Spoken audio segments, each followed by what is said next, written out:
ನೀನು ಮಾಮೂಲು ಗಿಣಿ ಅಲ್ಲ, ಸೂಪರ್ ಡೂಪರ್ ಗಿಣಿ. ಸೂಪರ್ ಸಾಕು, ಡೂಪರ್ ಚೆನ್ನಾಗಿಲ್ಲ.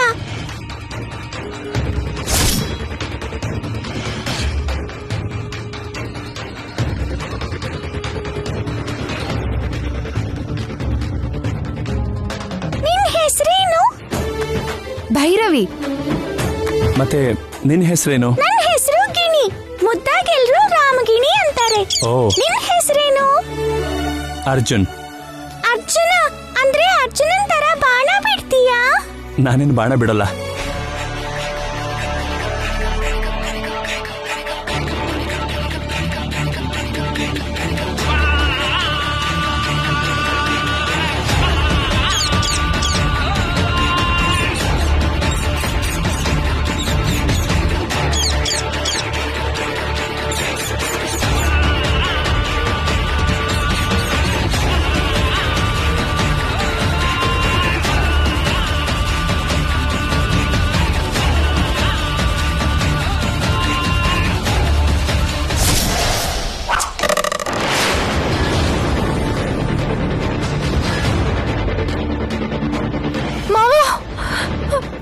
ಯಾರೋ ನಮ್ಮನ್ನ ಫಾಲೋ ಮಾಡ್ತಾ ಇದಾರೆ ಮಾವ.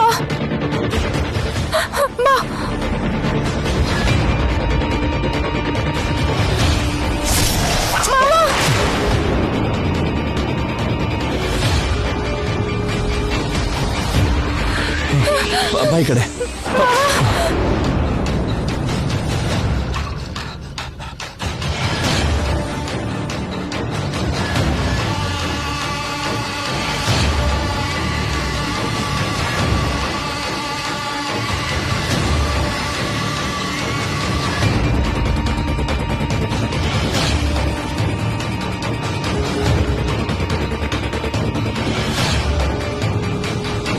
ಯಾರ್ ನೀವು?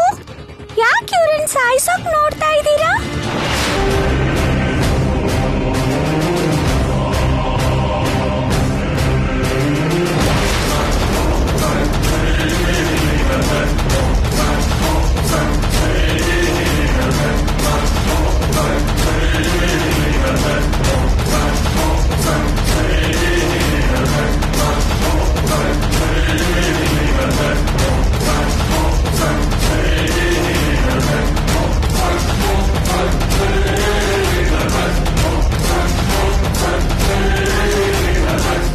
ಏಯ್, ಯಾರೋ ನೀವು? ನಮ್ಗೆ ಯಾಕೆ ಬಾಣದ ಗುರಿ ಇಟ್ಟಿದ್ದೀರಾ? ನಮ್ಮನ್ನ ಯಾಕೆ ಫಾಲೋ ಮಾಡ್ತಾ ಇದ್ದೀರಾ?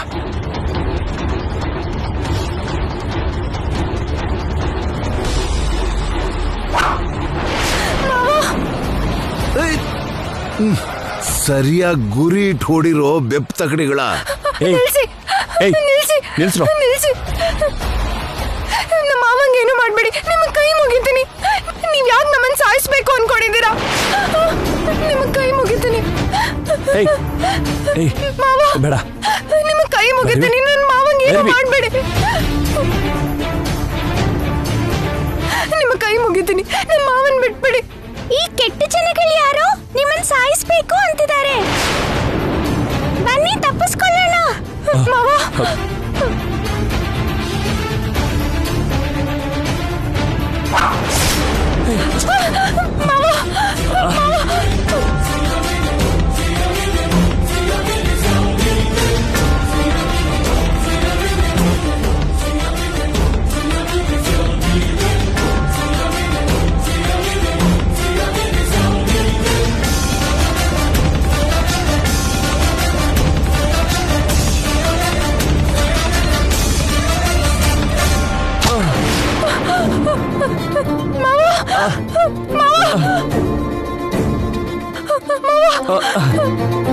ಭೈರವಿ, ನಡಿ ಭೈರವಿ, ನಡಿ ಭೈರವಿ. ಬಾಣ ಚುಚ್ಕೊಂಡಿದೆ. ಅವನ್ ಮೈಯೊಳಗೆ ವಿಷ ಏರಿ ಅವನ್ ಸಾಯೋದ್ ಖಂಡಿತ. ಇದನ್ನ ದೇವ್ರ ಕಪ್ಪೆ ಅಂತಾರೆ. ಅದ್ರಲ್ಲಿ ಎಷ್ಟು ವಿಷ ಇದೆ ಅಂತ ಗೊತ್ತಾ? ಅದ್ರ ವಿಷ ಕಾಳಿಂಗ ಸರ್ಪಕ್ಕಿಂತ ತುಂಬಾ ಅಪಾಯ. ಈ ವಿಷಾನ ಬಾಣಕ್ ಸವ್ರು ಬಿಟ್ರೆ ಪ್ರಾಣಿ ಆಗ್ಲಿ ಮನುಷ್ಯ ಆಗ್ಲಿ ಒಂದ್ ಕ್ಷಣದಲ್ಲಿ ಸತ್ತೋಗ್ಬಿಡ್ತಾನೆ.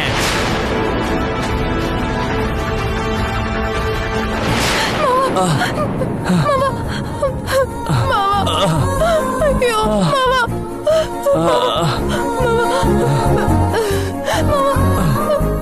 ಅಯ್ಯೋ ಮಾವ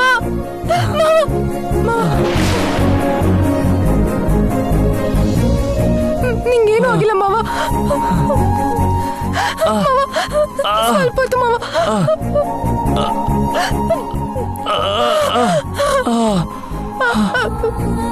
ಮಾವ ಮಾವ ನಿಂಗೇನು ಆಗಲ್ಲ ಮಾವ ನಿಂಗೇನು ಆಗಲ್ಲ ಮಾವ ಮಾವ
ಅಯ್ಯೋ ದೇವ್ರೆ ಮಾವ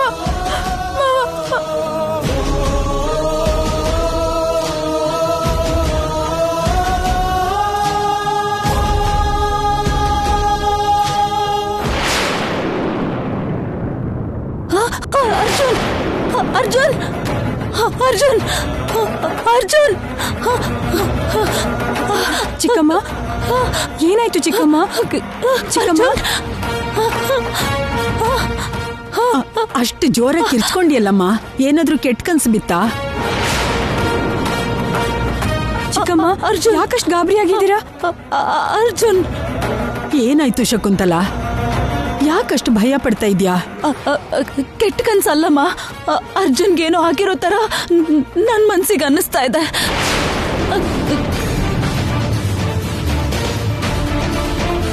ಚಿಕ್ಕಮ್ಮ ಅರ್ಜುನ್ ಭೈರವಿಗೋಸ್ಕರ ಟೆನ್ಷನ್ ಮಾಡ್ಕೊಂಡು ಅದ್ರ ಬಗ್ಗೆನೇ ಯೋಚನೆ ಮಾಡ್ತಾ ಇರೋದ್ರಿಂದ ನಿಮ್ಗೆ ಹಾಗೆ ಅನ್ಸಿದೆ ಅಷ್ಟೇ ಚಿಕ್ಕಮ್ಮ ಅನ್ಸೋದಲ್ಲಮ್ಮ ಒಂದೊಂದ್ ಸಾರಿ ನಮ್ಮ ಮನ್ಸಿಗೆ ಅನ್ಸಿರೋದು ನಿಜ ಆಗ್ಬಿಡುತ್ತೆ ನಿಜವಾಗ್ಲೂ ಅರ್ಜುನ್ಗೇನೋ ಹಾಗೆ ಇರುತ್ತಮ್ಮ ಅದಕ್ಕೆ ನನ್ನ ಮನ್ಸಿಗೆ ಇಷ್ಟು ಗಾಬರಿ ಆಗ್ತಿರೋದು ಅರ್ಜುನ್ಗೇನೋ ಆಗಿರುತ್ತೆ ಅರ್ಜುನ್ ನಿನ್ನ ಮನಸ್ಸಿಗೆ ಅನುಮಾನ ಬಂದಿದೆ ಅಂದರೆ ನಮ್ಮ ಮನೆಯವರು ಅವನನ್ನ ಇಷ್ಟೊತ್ತಿಗೆ ಸಾಯಿಸೇ ಇರಬೇಕು. ನನ್ನ ಮಗನಿಗೇನೋ ಆಗಿದೆ ಅಂತ ಭಯ ಆಗ್ತಿದೆಯಮ್ಮ. ನನ್ನ ಮಗನಿಗೇನೋ ಆಗಿದೆ ಅಂತ ಭಯ ಆಗ್ತಿದೆ ನನಗೆ. ಭೈರವಿ ಜೊತೆಲಿರುವಾಗ ಅರ್ಜುನ್ಗೆ ಏನು ಆಗಲ್ಲ ಅತ್ತೆ. ಭೈರವಿ ಇರುವಾಗ ನಾಗಮ್ಮ ಅರ್ಜುನ್ಗೆ ಏನು ಮಾಡಲ್ಲ. ನೀವು ಧೈರ್ಯವಾಗಿರಿ ಅತ್ತೆ. ಹೌದಮ್ಮ, ಮದುವೆ ಆದ ಕ್ಷಣದಿಂದ ನನ್ನ ಮಗನಿಗೇನೋ ಒಂದು ಆಗ್ತಾನೆ ಇದೆ. ಯಾವಾಗ ಏನಾಗುತ್ತೋ ಅಂತ ನನ್ನ ಎದೆ ಹೊಡ್ಕೊಳ್ತಾ ಇದೆ. ಹೀಗಿರುವಾಗ ಧೈರ್ಯ ಎಲ್ಲಿಂದ ಬರುತ್ತೆ? ನನ್ ಕಾಯಿಲೆ ಬಿದ್ದಿದ್ದಾಗ್ಲೇ ನನ್ ಪ್ರಾಣ ಹೋಗಿದ್ರೆ ಈಗ ನನ್ ಮಗನ್ಗೆ ಇಷ್ಟ ಕಷ್ಟಗಳು ಗಂಡಾಂತರಗಳು ಬರ್ತಾನೆ ಇರ್ಲಿಲ್ಲ. ನಾನ್ ಬದುಕಿ ಅವನ್ ಪ್ರಾಣಕ್ಕೆ ಕಂಟಕ ತಂದ್ಬಿಟ್ಟೆ. ಅಯ್ಯೋ, ನಾನು ಅವತ್ತೇ ಸತ್ತು ಹೋಗಿದ್ರೆ ತುಂಬಾ ಚೆನ್ನಾಗಿರ್ತಿತ್ತಮ್ಮ. ಚಿಕ್ಕಮ್ಮ, ಏನತ್ತೆ ಹೀಗ್ ಮಾತಾಡ್ತೀರಾ? ಅರ್ಜುನ್ಗೇನು ಆಗಲ್ಲ, ನನ್ ಮಾತ್ ಕೇಳಿ, ನೀವ್ ಹೆದರ್ಕೋಬೇಡಿ ಪ್ಲೀಸ್ ಅತ್ತೆ. ನೊಂದ್ಕೋಬೇಡ ಶಕುಂತಲ, ಅರ್ಜುನ್ಗೇನು ಆಗಲ್ಲ. ನೀನೇನು ಆತಂಕ ಪಡ್ಬೇಡಮ್ಮ. ನೀನ್ ಜಾಸ್ತಿ ಯೋಚನೆ ಮಾಡ್ಬೇಡ. ನೊಂದ್ಕೋಬೇಡಿ ಚಿಕ್ಕಮ್ಮ, ಅವ್ರಿಗೇನು ಆಗಲ್ಲ. ನೀವೇನು ಟೆನ್ಷನ್ ಮಾಡ್ಕೋಬೇಡಿ, ಸ್ವಲ್ಪ ಶಾಂತವಾಗಿರಿ ಚಿಕ್ಕಮ್ಮ.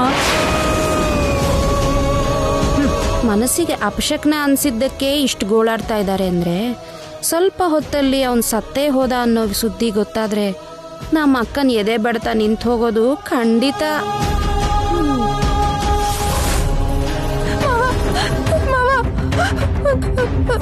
ಕಣ್ ತೆಗಿ ಮಾವ. ಭೈರವಿ ಮಾವ, ಮಾವ ಎದ್ದೇಳು ಮಾವ, ನಂಗೆ ಭಯ ಆಗ್ತದೆ. ಮಾವ ಕಣ್ ತೆಗಿ ಮಾವ, ಪ್ಲೀಸ್ ಮಾವ. ಮಾವ ಒಂದೊಂದ್ಸತಿ ಕಣ್ ತೆಗಿ ಮಾವ. ಭಯ ಪಡ್ಬೇಡ ಭೈರವಿ. ಗಾಯ ಆದ ತಕ್ಷಣ ಪ್ರಜ್ಞೆ ತಪ್ಪಿತ್ತೋದ ಅಂದ್ರೆ ಅವ್ರು ಬಿಟ್ಟಿರೋ ಬಾಣದಲ್ಲಿ ವಿಷ ಇದೆ ಅಂತ. ಮಾವ ಮಾವ ಮಾವ ಮಾವ, ಅಯ್ಯೋ ಮಾವ ಮಾವ ಮಾವ. ಭಯ ಪಡ್ಬೇಡ ಭೈರವಿ. ವಿಷ ಜಾಸ್ತಿ ಆದ್ರೆ ಪ್ರಾಣಕ್ಕೆ ಅಪಾಯ. ಅಯ್ಯೋ ಅಯ್ಯೋ, ನಿನ್ನ ಹೇಗ್ ರಕ್ಷಣೆ ಮಾಡ್ಕೊಳ್ಳೋದು ಮಾವ? ನನ್ಗೇನ್ ಮಾಡ್ಬೇಕು ಅಂತ ಗೊತ್ತಾಗ್ತಿಲ್ಲ ಮಾವ. ಮಾವ, ವಿಷ ತೆಗಿಯೋಕೆ ಔಷಧಿ ಇದೆ ಭೈರವಿ. ಅವ್ರ ಮೈಯಲ್ಲಿರೋ ವಿಷ ತೆಗಿಯೋಕೆ ಒಂಥರ ಎಲೆ ಇದೆ. ನಾನ್ ಹೋಗಿ ತಗೊಂಡ್ ಬರ್ತೀನಿ. ಸರಿ.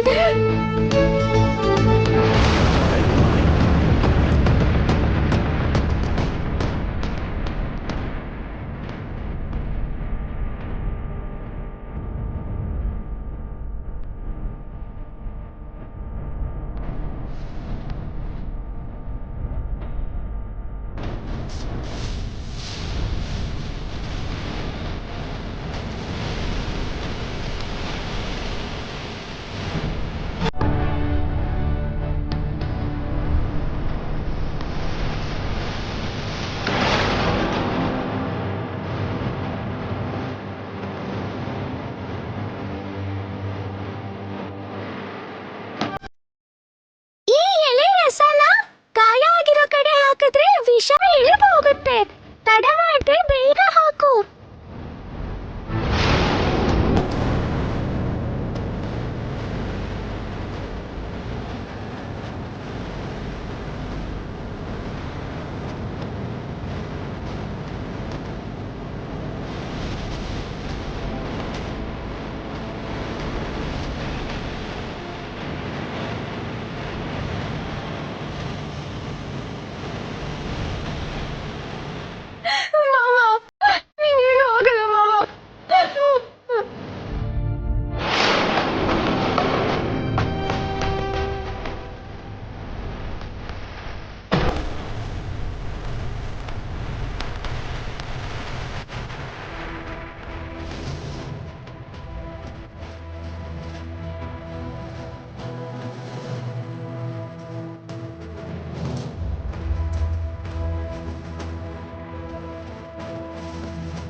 ವಿಷದ ಬಾಣ ಬಿಡ್ಬೇಕಾದ ಅಗತ್ಯ ಯಾರಿಗಿದೆ? ಆ ನಾಗಮ್ಮ ತಾಯಿನೇ ಈ ಕೆಲಸ ಮಾಡಿರ್ತಾಳೆ. ನಾನು ವಿಷದ ಬಾಣ ಏಕೆ ಬಿಡಲಿ? ನಾಗಮ್ಮನ್ನ ನಾನು ದೇವತೆ ತರ ಪೂಜೆ ಮಾಡಿದೆ. ದೇವತೆ ಕೂಡ ಇಷ್ಟು ಅನ್ಯಾಯವಾಗಿ ಕಳ್ಳ ದಾರಿಯಲ್ಲಿ ಹೊಡೆದು ಸಾಯಿಸ್ಬೇಕು ಅನ್ಕೊಳ್ಳೋದು ದುರಂತ. ದೇವತೆಗಳಿಗೂ ಕೂಡ ನ್ಯಾಯ ಧರ್ಮ ಇಲ್ಲದೆ ಹೋಯ್ತೆ. ನಾನು ಸಾಯಿಸಬೇಕು ಎಂದು ಏಕೆ ಅಂದುಕೊಳ್ಳುವೆ? ಅಂದರೆ ನಾನಲ್ಲದೆ ಇನ್ಯಾರೋ ಅರ್ಜುನನ್ನು ಸಾಯಿಸಲು ಹೊರಟಿದ್ದಾರೆ. ದೇವ್ರೆ, ಮಾವ ಅರ್ಜುನನ್ನು ನಾನು ಸಾಯಿಸಿದರೆ ಮಾತ್ರ ನನ್ನ ಮಾವ ಬದುಕುವನು. ಇನ್ನೊಬ್ಬರ ಕಾರಣದಿಂದ ಮರಣಿಸಿದರೆ ನನ್ನ ಮಾವ ಬದುಕುವುದಿಲ್ಲ. ಅಂದರೆ ಈಗ ಅರ್ಜುನ್ ಸಾಯಬಾರದು. ನಾನು ಹೋಗಿ ಅರ್ಜುನ್ ಶರೀರದಲ್ಲಿರುವ ವಿಷವನ್ನು ಹೀರಿ ತೆಗೆಯಲು ಅವಕಾಶವಿಲ್ಲ. ಅರ್ಜುನ್ ಸಾಯಬಾರದು. ಅರ್ಜುನ್ ಬದುಕಬೇಕು. ಮಾವ ಮಾವ ಕಣ್ ತೆಗಿ ಮಾವ. ಮಾವ ಮಾವ ನೀನು ಬದುಕದಿದ್ದರೆ ನಾನು ನಿನ್ನನ್ನು ಸಾಯಿಸಲು ಅವಕಾಶವೇ ಇರುವುದಿಲ್ಲ. ನೀನು ಬದುಕಬೇಕು, ನೀನು ಬದುಕಬೇಕು. ದೇವ್ರೆ, ಮಾವ ಅರ್ಜುನ್ನನ್ನು ಹೇಗಾದರೂ ಬದುಕಿಸಬೇಕು. ಅರ್ಜುನ್ ಬದುಕಬೇಕು, ಸಾಯಬಾರದು. ಏನಾದರೂ ಮಾಡಿ ಕಾಪಾಡಬೇಕು.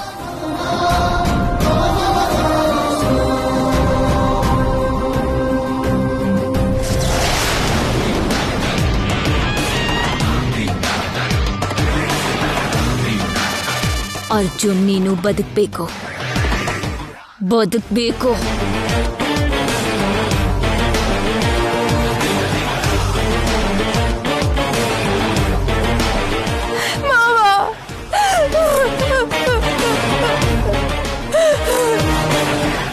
ಅರ್ಜುನ್ಗೆ ತೊಂದರೆ ಆದ ಪ್ರತಿ ಸಾರಿನೂ ನೀನ್ ಯಾಕೆ ಇಲ್ಲಿದ್ಯಾ ಅಂತ ನನ್ ಕೇಳಿದ್ರು. ಈಗ ನಾನು ಕೂಡ ಕಾಣಿಸ್ಕೊಂಬಿಟ್ರೆ ಭೈರವಿ ಖಂಡಿತ ನನ್ ಮ್ಯಾಕೆ ಅನುಮಾನ ಬರ್ತೈತೆ. ಮಾವ ಮಾವ ಎದ್ದೇಳು ಮಾವ, ಕಣ್ಬಿಡು ಮಾವ. ನಿನ್ಗೇನಾದ್ರೂ ಆದ್ರೆ ನಾನ್ ಬದುಕಿರಲ್ಲ ಮಾವ. ಮಾವ ಎದ್ದೇಳು ಮಾವ.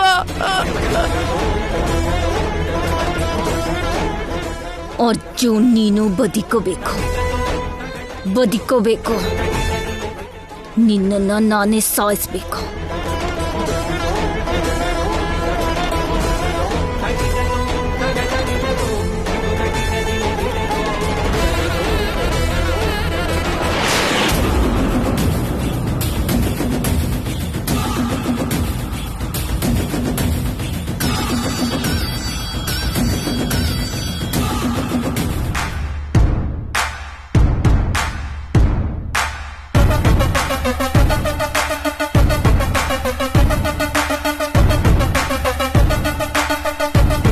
ನನ್ನನ್ನು ನೀನು ಕಿಡ್ನಾಪ್ ಮಾಡಿದ್ದೆ.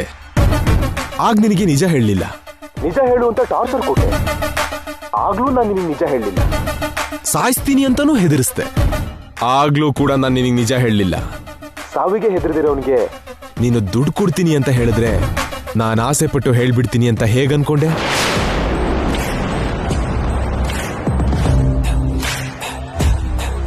ಆ ಭೈರವಿನ ಹಾವಿನ ತರ ಆಡಿಸಿ ಆದಿತ್ಯನ ಕಂಟ್ರೋಲಿಗೆ ತಗೋಬಹುದು ಅನ್ಕೊಂಡಿದ್ದೆ. ಅವನ್ ತಂಗಿಗೋಸ್ಕರನಾದ್ರೂ ಆ ದೇವಸ್ಥಾನದ ರಹಸ್ಯನ ನನಗೆ ಹೇಳ್ತಾನೆ ಅನ್ಕೊಂಡಿದ್ದೆ. ಆದ್ರೆ ಆದಿತ್ಯ ಅಷ್ಟು ಮೊಂಡುತನದಿಂದ ರಿವರ್ಸ್ ಆಗ್ತಾನೆ ಅಂತ ನಾನು ಊಹೆ ಮಾಡಿರ್ಲಿಲ್ಲ.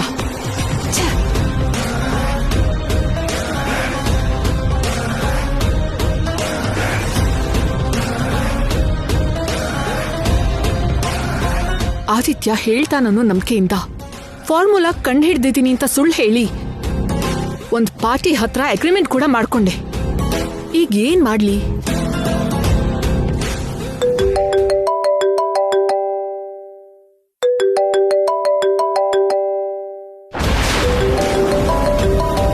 ಅವರೇ ಏನ್ ಹೇಳಿ?